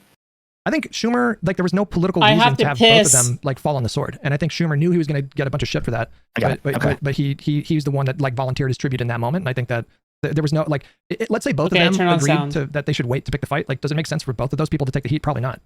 Right? Like, well, I mean, there again, we just do a counterfactual. Actually, no, it would have been the stronger thing to do, Hutch, because it would have sent a unified message to the party that, hey, listen, as unpopular as you think this might be, the two most high-ranked Democrats in either chamber of the Senate are actually unified on this front, which is now it's not the time, and maybe that would have been more persuasive to the Democratic base to say, hey, listen, it's not just Schumer acting rogue here. I too, Hakeem Jeffries, the Democratic leader in the House, agree with Schumer that now is not the time for a shutdown. And maybe that would have been more persuasive. Well, you said a little while ago that everything that I say is always on hypotheticals, right? Like you mentioned that like my arguments always rest on hypotheticals. You know, like hypothetically it could have been worse and blah blah blah. But like your whole thing is like I feel like your hypothetical position 99% of the time is that is that with the right amount of leadership, you know, we can manipulate American voters and change public sentiment. I'll to it. What is the precedent for this, by the way? Like I feel like all throughout modern history, when we look at presidents, they do go with kind of where the public is. Except I mean, Donald Trump is a bit of a wild card, right? But like apart from him, like this is just a normal thing for presidents to like move with the political winds. Like when was there a time where presidents like put their thumb on the scale and just massively influenced the entire country to move substantially on some issue? Can you think of like anything? Not off the top of my head, no. That's because it's not normal. That's not common. Like it's way more common for politicians to, or especially presidents, right? When we're talking about the entire country, to sort of meet voters where they're at. And I feel like this is like this big philosophical difference that I have with you and I have with like a lot of other people, because I feel like a lot of people on the left, they have this view that the American public is just very kind of easily manipulated. Like that's where this whole idea of like just send Bernie into West Virginia comes into play. Is because people think that like all you need is like a charismatic. Do I agree with that? No, I know. I know you don't, but I'm just saying it's the same. It's the same logic. Is it possible that my position is a bit more nuanced, and that my position is that not that presidents can single-handedly alter public opinion in massive ways, because you're right, maybe they couldn't. I don't have any examples of that on hand. Maybe it's possible that my position is a bit more nuanced, which is that both the public and public leaders shape public viewpoints and public opinion, and that it's not just the public, it's not just leadership, and that it's a kind of a complicated mess, and that political capital you invest to spend and not just simply wait for the opportune moment. Sometimes you have to take risks, sometimes you have to try to create the opportune moment. I mean, again, it's like anything else, right? It's like any sort of investment. You try to wait for the best time you possibly can, but you can't wait for a guarantee. But sometimes, I guess what I'm saying is like sometimes politics is kind of waiting for your opponent to make a mistake. There was this chess grandmaster who was like the world champion for many years, this guy named Petrosian, and he really frustrated a lot of chess players because he was super defensive. Like his whole style was just creating the strongest possible position he could, and then as soon as his opponent made a mistake, he would just dismantle their entire position. That's how this guy That's how this guy was championed for like years. And it was a totally different kind of way of playing chess when he first kind of introduced it. But that's kind of what politics is sometimes. It's just it is like pulling your punches and waiting to pick a fight until you actually have enough of support from the public, or your opposition has lost enough support that it really strengthens, and then you pounce, and then you should pounce and like use all that. What political capital do we have right now? Like Democrats, like we don't really have like much of anything right now. I mean, this fight I think is going to do. I think you're going to see the Democratic Party's numbers go up as a result of this fight. I think you are going to see like more of the Dem voter base be like, yeah, there's the fight I'm looking for. I will keep announcing. Like, choosing this spot right now was politically shrewd. I just have to come to that conclusion. I want you to know how passionate I was about this, how you caught me in a moment. As I told you in a recent text message, I'm trying to spend my time more wisely. And here I am. I've only cranked out 2 videos for the day, and I'm choosing to spend time with you. This is the problem. I have an addiction problem. I'm addicted to you. Oh no. True. We all suffer from the same issue. Being too terminally online. You don't fucking get it. You don't get it, because this is like, you have found it. You've hit that fucking sweet spot where this is streaming. I can't do this. Like, I could just sit here for 7 hours and go back and forth with you. Wait, can I flip it around on you right now and ask you, like, when has there been a time where Democrats pick? Dude, wait, did Jessiah call? Wait, hold on. Yeah, did Jessiah call Hutch a waste of time? Oh my. Oh my lord. Oh yes. Oh! Okay, hold on. With that being said, I'm gonna go to the bathroom now. 145. Okay. Sometimes politics is kind of waiting for your opponent to make a mistake right now and ask you, like, when has there been a time where Democrats picked their battles, like picked their fight wisely, that you supported? Like, when has there been a time where they were strategic about it? I support this fight. I 100% supported this fight before and after. I just wish they also would have done it in April as well. I don't think they're mutually exclusive. No. The question is when they picked their battles. Like, this was them picking their battles. So you don't support that. You don't support waiting until now. Like, so yeah. When has there ever been a moment where they chose not to fight, where you said, okay, that was smart? Chose not to fight, and when it was smart. I personally cannot understand why people want to see my face, but you know what? I'm going to give it to the people. Okay. Could you give me some examples, and I can tell you whether or not I agreed with them or agree with them? Like, you know, I feel like the Democrats, they could have moved to. You gave me the gay marriage example, and I agreed with that one. Okay, well, there's that. I mean, like, but I'm saying, like, if we go back to like 2018, they take back the House. Honestly, they had like 5 rationales that they could have used to. Give me their name. Yeah, Muda.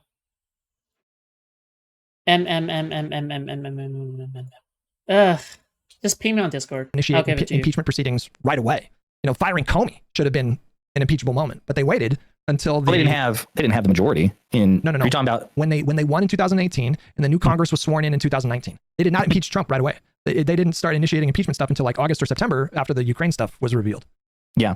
No, I don't remember ever getting upset for them waiting on impeachment. It never actually occurred to me at the time, because impeachment just was so uncommon until they impeached him in 2019, late 2019, over the Ukraine shit. So that never crossed my mind. I don't recall ever taking a position. Joe Biden picking his battles when it came to negotiating legislation. Can you again give me like some specific examples? I think the first 2 years, right? Like, not fighting not really waging like a public fight for $15 an hour minimum wage. We've talked about that 1,000 times, right? Yeah, I think that I agreed with you on the minimum wage thing, because he could have. I think that was one of the things that you and I first started engaging with when you and I first started talking. Well, your whole thing was that you wanted him to get caught trying, even though he knew that he couldn't win that fight. Well, no, I felt that he could have. Well, I thought my position was that the $15 minimum wage thing wouldn't have passed because Manchin would have voted it down. Like, they still needed the support, and they just didn't have the vote. I don't know why people say I look like Rukia. Like, I even have longer hair than Rukia. Like, for it. They didn't have the votes, but you and the rest of the pod boys were saying, like Live and Learn pod boys, you were saying that there was value in getting caught like trying. Did I say that about the $15 minimum wage? I thought so. Like, you'd be surprised, because you're like the 50th person to say that. This makes no sense. Okay? This literally makes no sense, but okay.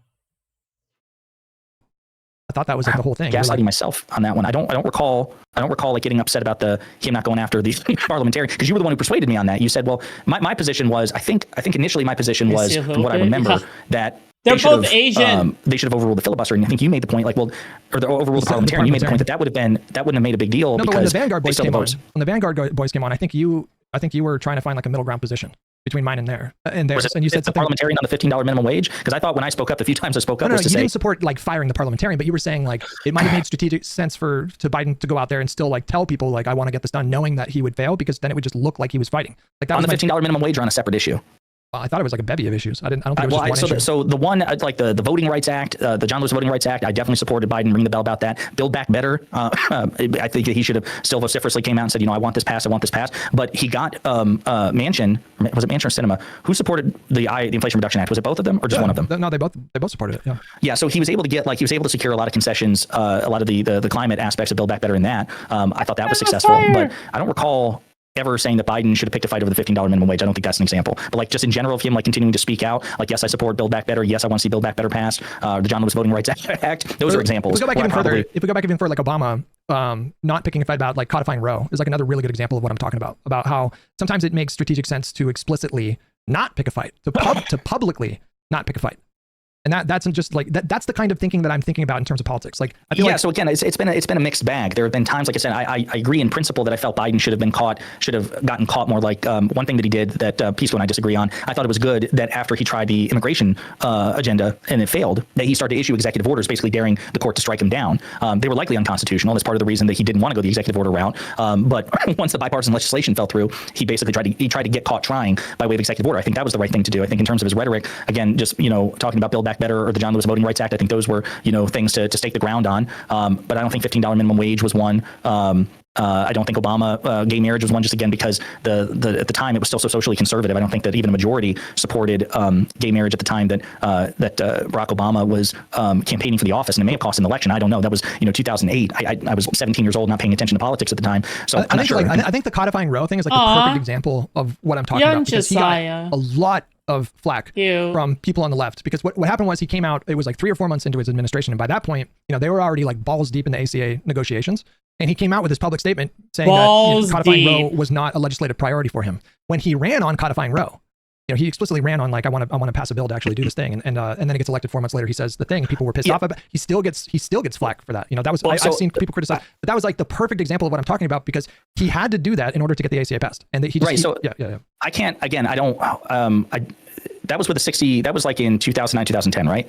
That was 2010 or 2009 when he came out with the statement. 2009. Okay, so again, I wasn't paying attention closely at the time, so I don't think I had a strong opinion about it at the time. Again, in hindsight, that's not a hill I've ever died on or anything I've ever advocated for, because I recognize that at the time it wasn't like he was off by a couple. Like there were just, if I remember correctly, like dozens of members in the House on the Democratic side that were pro-life that would have never codified Roe into law and would have never taken that risk politically anyway, because at the time Roe was good law, right? And there was no direct threat to it. So again, all I can say is that in my years of political commentary, I've never taken the position that I'm pretty sure there was popular support for Roe, right? But isn't that only because like feminists like fucking pushed for it? I like do we think, okay, hold on. Because I'm so curious, because we're talking about a macro level issue here, right? Sorry, the macro level issue being the meta conversation of like what you should do with political will, or how to generate political willpower, right? Like for example, right? Like obviously right now, abortion is a no-brainer for a lot of people, right? Not for everyone, but for most people, like abortion is a no-brainer, right? But where do you think that comes from? Like, do you think that men suddenly like develop empathy for women? Like, do you think that just simply happened? Because I don't think you're giving people enough credit. I don't think you're giving like the various feminists throughout history, like the actual activists, not the Twitch, like Twitter, Tumblr kind, okay? But like the actual feminists throughout history, like enough credit. Like, do you think that, like, where do you think that comes from? It's because people fucking died for it. It's because people fucking fought cops for it, right? Like, do you think the American populace just suddenly developed like empathy or sympathy for gay marriage? Or for anything, really? Like, you think that people suddenly chose to wake up one day and develop a conscience? Okay, all right. Yeah, I don't think you're very progressive then, I'm aware of, that Obama should have spent political capital on codifying Roe. I'm not accusing you of that. I'm just saying, like, these are the kinds of decisions in politics that I think that I value just as much as when a party, sticks their flag in the sand and picks a fight. Like, I think the ability or the skill of knowing when to retreat and when to pick the fight, these are equally important skills to have. And again, I feel like you want to nurture just the one side. I understand. I agree. I understand. I feel the same way about you. I feel like you want to nurture just the one side. And this is part of our Joker Batman ongoing eternal tension is, you think I'm more on one side and I think you're more on the other. But you haven't articulated. Well, let's be honest here, okay? If it weren't for the drama, Live and Learn will be far more boring, okay? Like, I feel like part of the reason why I enjoy covering Live and Learn is because of the constant fucking drama, right? Like, I feel like it's the drama that really drives me to Live and Learn. Yeah, fuck the politics part. Fuck that shit, okay? Yeah, if you guys all agreed, I just don't think it'll make the show interesting. But yeah, there has to be tension. There has to be, theater. There has to be cinema, right? A coherent, communicable vision of how we would even get to court packing. Like you're kind of not concerning yourself with the finer details. Your prescription here just assumes that we can drastically change public. Also, I'm pretty sure I'm one of the only fucking content creators that would cover Live and Learn. Like, I'm pretty sure I'm one of the only ones. Nobody else covers any fucking drama from that space either, okay? Like, including the fucking Destiny shit, including, covering the Destiny shit, nobody fucking covers anything from that space. Like, that is not a part of that space inherently already, right? You're welcome, by the way, for the free advertisement, Live and Learn, okay? Even though you guys will never, ever respond to anything I say, and never, ever... you guys think that I'm some kind of fucking boogeyman, ooh, but okay. Or Boogie Trans, rather. Public opinion. I don't know really short time frame. All I can do is repeat for probably the fourth or fifth time, once again, that I don't think that we can swing 30 points in 3 years or anything like that. But I felt that we have to acknowledge that public officials and political leaders can help shape public opinion. And perhaps we should spend more political capital in trying to warm the public up into the need for not just court reform in the form of... But you can do that without specifically pushing, without specifically declaring that the party platform adopt expanding the court as one of their policy. You can help change public opinion. You can help shift public opinion without saying we are going to expand the court when you give us power again. And we shape public opinion without stating what we want to do. I don't know how we do that, but if in terms of codifying, in terms of not putting it as the Democratic Party agenda, I mean, I'm open to that. I just don't know how you do it surreptitiously without saying that this is something we need to do. Well, you lay the groundwork, you lay the foundation first. Right. And again, I don't want to ask you what the foundation is because I think you're going to be that's not fair or whatever. I don't know what you think the foundation is, but I just don't think the foundation has been poured at all. I don't even know if we have a sketch of a blueprint for the house, let alone the pouring of the concrete for the foundation. I just think we got to get moving on it. I think we should have been moving on it years ago. And I think that we are where we are because this court is so partisanly lopsided. And, I don't even understand that logic though, because I feel like Democrats have been talking about the courts being fucked for years. Hillary Clinton ran on a constitutional amendment for the what am I thinking of? The voting stuff, or the lobbying, Citizens United. Joe Biden was running on how shitty the court was in 2020. He didn't come out in favor of packing the court, but I think he ran on appointing a commission to look into reforms, which is what he did, and then he relayed what the commission came up with, right? But I'm not. I don't know. I think he stuffed it in a drawer. I don't think he ever made a public announcement or any sort of public spectacle about what the commission came up with. He certainly made a commission or spectacle during the campaign that that one of the first things he would do was have a commission about it. But no, I think he quietly released the report and then moved on. But do you see what I'm saying? Though, I understand. Okay, we got to get the leadership and just full court press from the entire party pushing on, how fuck the court is, and then. And you seem that's where I disagree. I'm not saying that it's enough to complain about how fucked the court is. I think that's kind of your point. Is that's the foundation? Is talk about how bad the court is. No, I think we got to move one step further and say, hey, the court is bad, and it's so meaningfully bad that we're proposing major reforms to the court itself in the form of X, Y, and Z. And here is 1, 2, and 3 reasons why, and here's how it directly impacts you.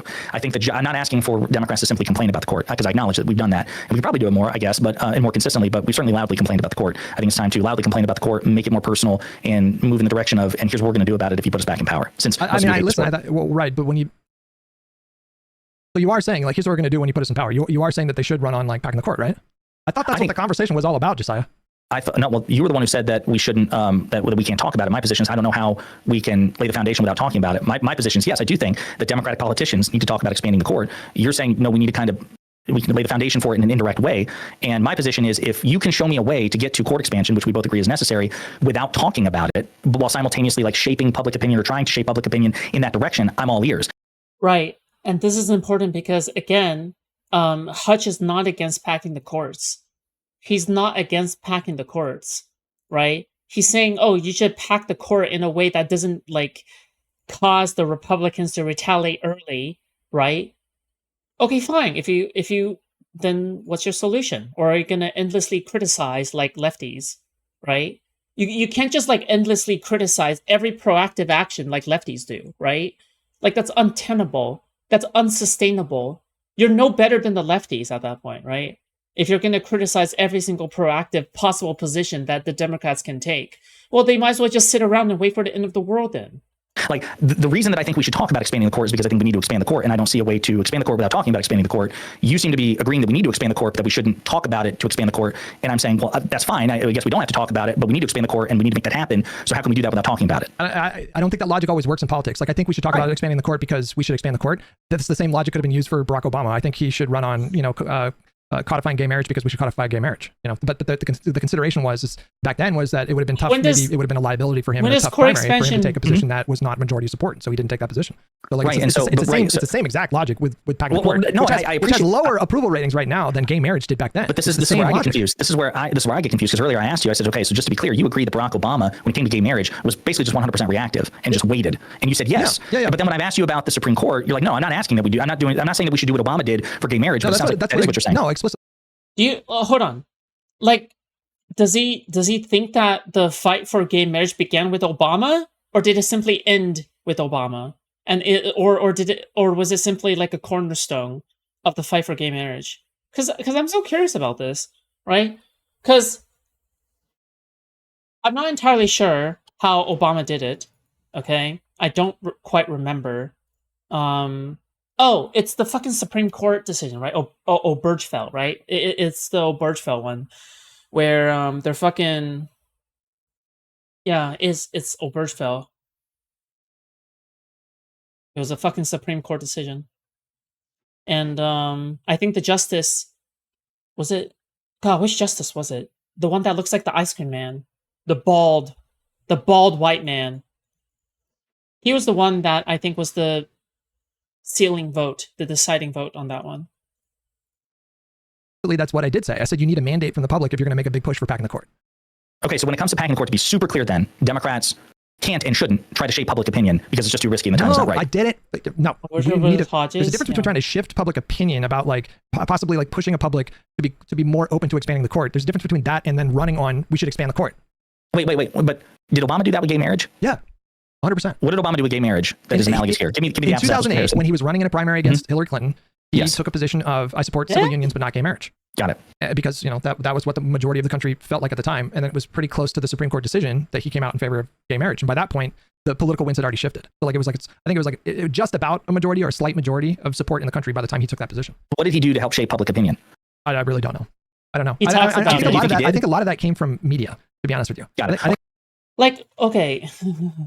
This is like, I feel like there has to be some kind of fundamental disconnect, I feel like for the conversation to drag on this long with like no fucking end, right? Like we're about to approach the end, but it should have approached the end a while ago, right? Like the disconnect is how do you create enough political willpower? And you shouldn't be coming from from the lenses of criticism, because everybody knows like how bad it is to rush things, right? Like these two, I would say, are two fairly intelligent people, right? Hutch and Jessiah are two intelligent people. They're intelligent, okay? So they should know that creating willpower takes talking to the people, right? You have to talk to the people in some way at some point. You have to try to generate the people's will for the pushing of something, right? Well, how do you generate the people's will, right? Well, you accept the ring from Green Lantern. I'm kidding, joking. Well, I mean, Green Lantern theory, but kind of, right? You have to talk about it. You have to go public with it at some point. You have to. You have no choice. You don't have a choice. This is the only option. Unless somehow you can sneak it past somehow. But how do you do that? How do you sneak that? How do you sneak that? Seriously. Right? The issue is banishing cinema? Okay, fine. Create the political willpower. Yeah? Joe Biden let us slip during an interview that he was comfortable with two men marrying each other. The floodgates open from there. That's fucking based. This is kind of the crux of the issue. These people. Well, but then they came from a fucking Supreme Court ruling, right? I don't know. Nothing's required except dictate how politicians should be. Okay, no, but that's fine. I'm fine. No, it isn't that politicians are fucking useless cunts, okay? Because they can be useful. They just have to be proactive, not reactive all the fucking time. So what I'm trying to understand though is, are you saying we should adopt the Obama playbook for expanding the Supreme Court? And it seems like you're telling me yes, but also no.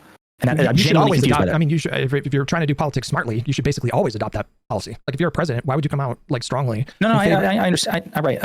So there are two parts to this, right? There's the candidate coming out and campaigning on it, and then there's the shaping public opinion about it, right? There's two parts. My understanding is you think Obama certainly didn't do the first, and maybe he didn't even do the latter, which is try to shape public opinion like in a Machiavellian way somehow. But you think for the Supreme Court, we should adopt half the Obama playbook, which is not to campaign on expanding the court, but you think we should try to shape public opinion about expanding the Supreme Court. Yo. Hey, what's up, Aaron? What's up? Oh no. Oh my god. Oh my god. I don't think I'm ready for this. Oh wait, but then she's probably going to support expanding the court, right? Like she's here to back up Jessiah, right? Like she has to be here to back up Jessiah. We were having a conversation about solving the world's problems. I figured it's been 24 hours and also 5 minutes. In a very broad sense, we're talking about the strategy of like why she ever should presidents know like okay, hold on. Should presidents meet people where they're at, like meet voters where they're at, or should presidents use their position to try to like passionately advocate for big changes? Which is, I feel like, kind of analogous to the stuff that we've disagreed with on the past about like the role of the presidency. I don't know if we've specifically disagreed, but yeah. Oh Lord. Like, what is the topic? Because I was realizing that we never actually like set a formal topic. You approached me in DMs like, hey, I saw you in Live and Learn chat. Let's debate. But then and then later I was like, oh, this topic is evergreen, and I sent that to you like 6 a.m. after I streamed all night. And I was like, I don't even know what topic I'm referring to. I think you were in the Live and Learn chat when we were discussing like the Ezra Klein strategy, which I guess is a little adjacent to what we're talking about. The Ezra Klein strategy of like, should we run pro-life Democrats to expand our majority? I feel like you were in the chat. Oh, sorry, go ahead. I was just gonna say real quick. I don't want to. I don't want this like to be a 2v1, and quite frankly, I need to get back to doing content. So if you want to like bring Aaron in on this and on the Supreme Court thing, and then I can fuck off in just a few minutes. That might be the best like natural segue. Okay, yeah, let's do that then. Aaron, Jessiah. you agree that the Supreme Court is fucked, needs to be expanded and reformed, Supreme right? Court is indeed fucked. I mean, if you're asking me my true ideological position, the Supreme Court should be abolished pretty much to the point that. Okay, never mind. She's useless to the conversation. Why would you even ask her like what her take is? I think the Supreme Court should be abolished. As a Marxist-Leninist, I don't actually believe the Supreme Court should actually be there. Okay, there should be no such thing as the interpretation of the law because laws are used as a stranglehold on people in a capitalist dystopian system. Oh my God! Kick her out the call until Josiah's gone, please.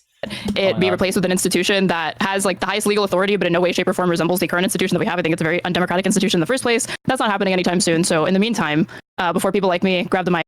Yeah, but that's the purpose, okay, moron. That's literally the entire point, moron. The entire point of the Supreme Court is that they are supposed to not take into account election cycles, right? The reason why they are Supreme Court picks for life is because they are not subservient to ebbs and flows of the election cycles. That's the entire point. So then they are able to rule on the Constitution on paper, all right? Even though a lot of them suck, all right? But like, yeah, of course. Yeah, I can say, let's get rid of it. We should probably listen to the people that are like, maybe we just reform it a little bit as a treat. Yeah, Hutch and I are in our ongoing Batman Joker dilemma of he thinks I'm too aggressive and I think he's too reactive. And so we were using the example of basically how do we. Hutch doesn't want us to actively campaign on expanding the court, but he's open to Democratic politicians and trying to help shape public opinion to make them more amenable to court expansion. And Hutch, I don't want to misrepresent you. Is that a fair assessment? Democrats right now should not run on, we're going to expand the court if you give us power. Right, but you're saying that you are open to them trying to shape public opinion about it. Yeah, of course. Right. If there's opportunities to do that, yeah. Of course. And we were just trying to figure out what that would look like. I of course think that my default assumption is in order to expand the court, we actually have to talk about it and run on it. See, Hutch, look what you've done. Look what you've done. You made Josiah sick. Okay? How dare you? How dare you? Look what you've done to poor Josiah. You have made him sick. How could you? You're breaking his heart. Every day, you're breaking his heart. But if we can do it like an indirect way, I don't give a shit as long as the court gets expanded. So we were trying to nail this disagreement out before I dipped. Mm-hmm. Hutch, what's your reason for not wanting to expand the court, or you don't think it's like a good thing for them to run on yet?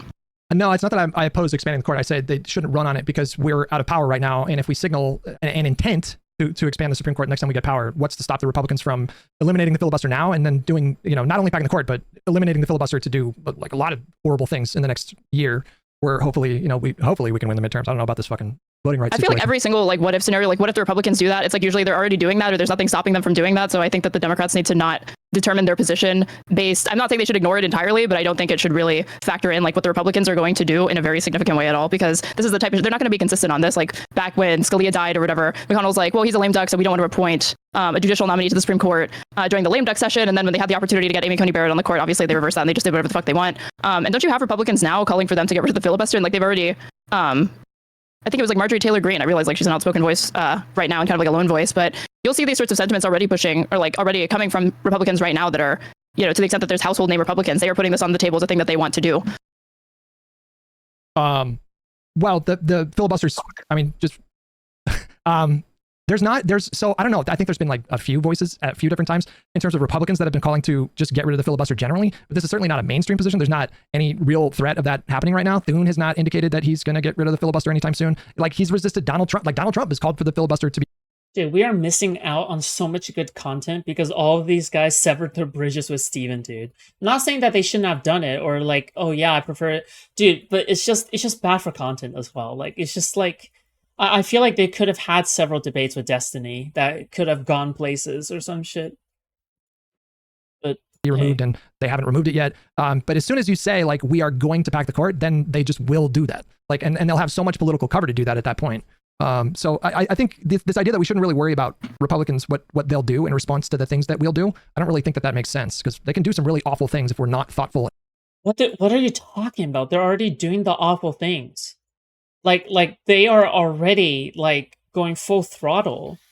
Like I don't know where this like ridiculous view is coming from. I really don't understand. Like I actually do not understand. I mean, Peaceco debate him. Yeah, and it was epic content. It was amazing. Okay. Yeah. So like I just don't get where this is coming. I don't get where Hutch is taking this from. I really don't. I don't understand his viewpoint. I think he has a fundamentally lopsided viewpoint, right? Uncareful. Josiah, what do you think about that? Like, I feel like Hutch, it sounds weird for you to say it's like a fringe thing, but then you're saying that like, well, even Trump has called for it, which I didn't even realize. I mean in the Congress. In the Congress. We're not seeing any. I hate Hutch for making me defend Aaron. Like push to get rid of the filibuster when it comes to the Republican Party in Congress. Yeah, I don't. We talked about this a bit, and I'll be super quick. I don't think the Republican Party has a principled attachment to the filibuster. I think they see it as a means to an end. I think historically speaking, they do not view the filibuster as an impediment to the lion's share of their agenda because they care mostly about judges and tax cuts. And so when it came to judges, the Supreme Court in particular, they made an exception to the filibuster, nuclear carve-out. So they fucked with the filibuster. There was no need for them to abolish it wholesale because they could keep it in reserve and use it against Democrats where they pleased. And then for the shit that got in their way that they cared about most, they were willing to kind of like whittle away at it and chip at it. And I just think that's how the Republican Party views it. How like you have an increasing number of populists like Marjorie Taylor Greene who are just openly saying fuck the filibuster. But the reason that John Thune, who's the Senate Majority Leader, is holding on to it is because I think he just doesn't see right now that he needs to break that glass, and to get rid of it wholesale would mean that if and when Democrats ever get back in power, they would have a clear field. So why wouldn't they do more permanent stuff with the one big beautiful bill? Like why wouldn't they do much more expansive permanent things, which they could do if they just got rid of the filibuster? I don't, because again, I'm not sure what you think like their highest, like the stuff that they cared about the most was the tax. It's because they're also making a cost-benefit analysis. It's never black or white either, right? They are playing the long game as well, right? Like, yeah, sure. I mean, you can say, oh yeah, why the fuck aren't they abolishing the filibuster right now, right? Oh, they could pass way more radical right-wing ideas, way more radical right-wing, policies and shit, right? Well, the thing is that they're saving it for a rainy day. They're saving it for a rainy day. They're saving it for Josiah's right. Like, just in case one day the Democrats are back in power, they are able to virtue signal about the filibuster. They're able to virtue signal about it. So, yeah, of course, it's about a cost-benefit analysis. Moron.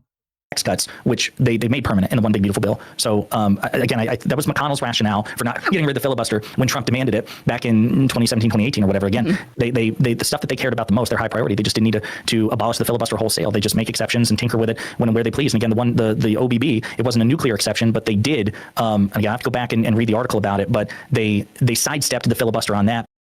Hutch is concerned in normal circumstances is reasonable, but we are in this weird world where policy doesn't really matter and Republicans would just openly lie.